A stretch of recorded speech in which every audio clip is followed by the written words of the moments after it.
Hello and welcome back to the Miguel Smith Writing Channel. I am your host, Miguel Smith. I want to thank y'all for watching my last video about the Commodore. This week, I want to focus on a particular aspect of the four men. That is before I resume character highlights next time. This particular aspect regards how each of them is outfitted. Their tools of the trade, in other words.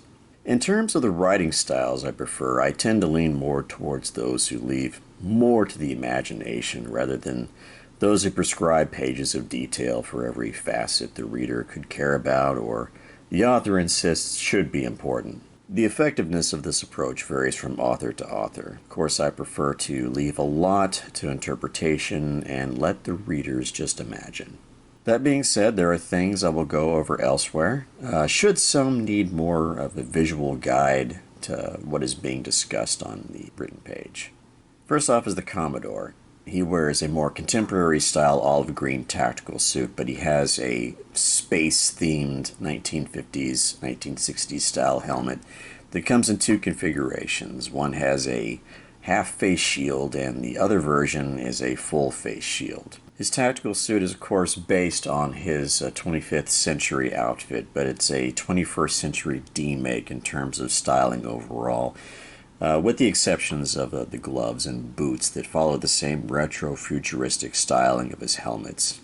As far as weapons goes, the Commodore is outfitted much in the same way as the others are, with various types of grenades and other explosives. He's also equipped with knives and other items that one would need for extended periods cut off from civilization. Small arms come in two tiers with the Commodore, magnetically propelled as in the case of his Gauss pistols, which use high-powered electromagnets to pull a projectile down the barrel at incredible velocity. Very weak and primitive examples exist now. In the Commodore's case, he carries a pair of Mark 82 Gauss pistols. This isn't all he carries. He has a conventional backup gun in the form of a Generation 3 Glock 17, which fires the 9mm cartridge. The standard magazine capacity of 17 rounds. He will also carry a sword from time to time. His current blade is an upscaled version of the Sontaka. He's named Uko. He also carries a variation of a longbow using a far heavier construction artificially enhanced for flex and power that expands on and augments its lignin content.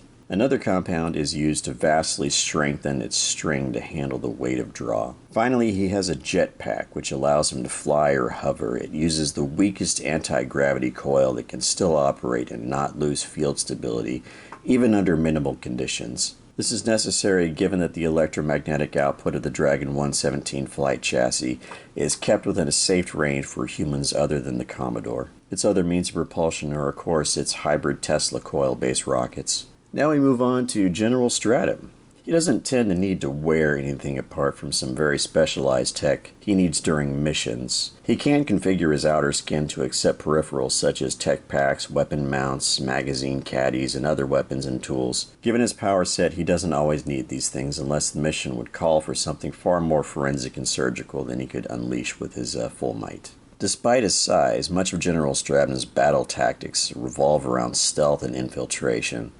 Considering this, if he does carry small arms into the field, they would typically be his Mark 12 Gauss rifle with its extended barrel and 7x scope. His typical sidearm would be the Mark 110 Gauss cannon removed from an armored personnel carrier, which is modified with a pistol grip and magazine receiver. That was short and sweet. Now we move on to Antonio Salazar. Valiant suits that Salazar creates are made of advanced materials that use compounds derived from an exotic material known as Starcry, which tends to create high-strength polymers in a variety of shades of yellow. Unlike the others who prefer lighter weight panels under their outer garments, Antonio has opted for a more streamlined modern take on the Domado armor. Unlike traditional design, his helmet in particular is simple in design. His helmet is also necessary given the unique drawbacks of Salazar's power set, making it sometimes necessary to hinder him. Antonio typically carries a pair of Walther P99 pistols chambered in .40 caliber Smith & Wesson with a standard magazine capacity of 12 rounds. He is far more reliant on one of his many Vulcanium alloy blades that he forges himself under very specific conditions. He prefers one-handed style grips, which allows him to dual wield with a pistol on his offhand. His rapier colada, for instance, which is a variation of the sword carried by El Cid, allows him a free hand for a dagger.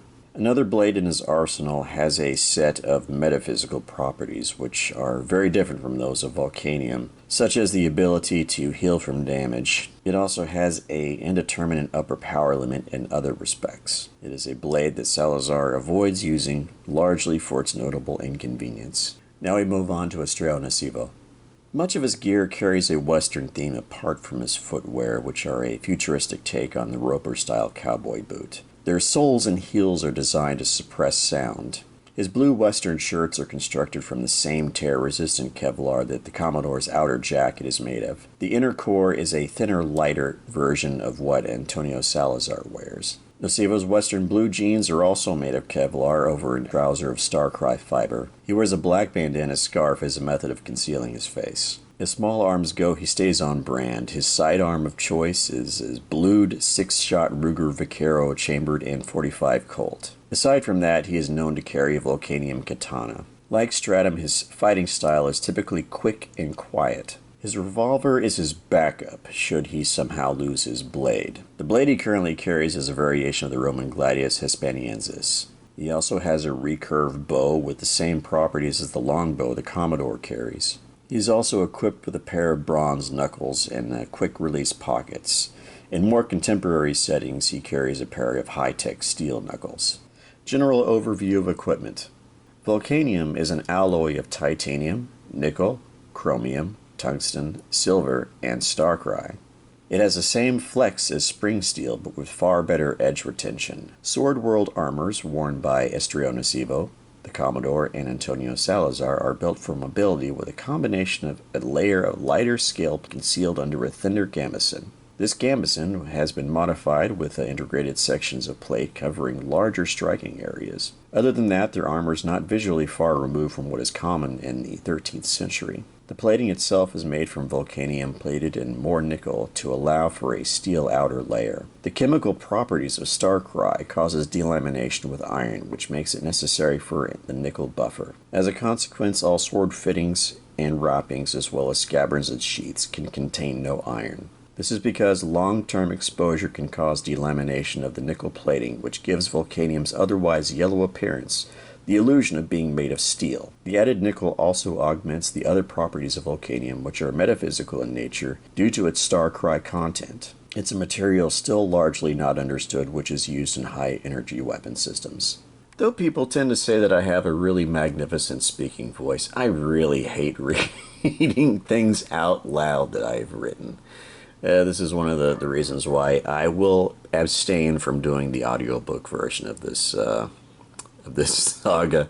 So I'm sorry to break everybody's hearts there. Anyhow, I just want to thank you all for watching this video, and I will get hard to work on the next one. In the meantime, you can mosey on over to my Instagram or my X and follow me there.